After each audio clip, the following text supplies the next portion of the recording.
F'dawn l-aħħar jiem iddaħlu 3 subien l-Isptar Monte Carmeli, wieħed ta' 13-il sena, ieħor ta' 14 u ieħor ta' 16-il sena. It-3 subien iddaħlu Monte Carmeli minħabba problemi mentali u fl-imġiba tagħhom. Il-prassi hija li t-tfal jinżammu fil-Young People's Unit. Din is-sezzjoni toffri appoġġ lil tfal li għandhom problemi fl-imġiba u anke toffrilhom il-ħtiġijiet neċessarji biex jintegraw ruhom aħjar fis-soċjetà. Iżda dawn it-3 subien ma ntbatux fil-YPU imma minflok tpoġġew ma' pazjenti li għandhom problemi mentali akuti. Xi ħaġa li tista' tikkawża trauma psikoloġika fost is-subien żgħażagħ.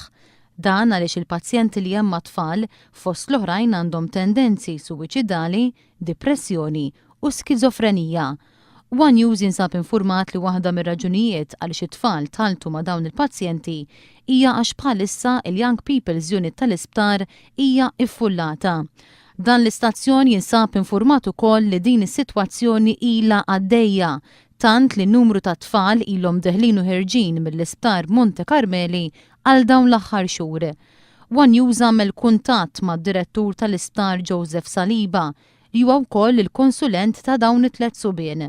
Madankollu huwa rreferina s-Segretarju Permanenti tas-Saħħa l-Anzjani u l-Kura fil-Komunità Kenneth Grech. Sakemm tħallna l dan il-bulettin tal-aħbarijiet, il-mistoqsijiet li batna baqgħu mhux imwieġba.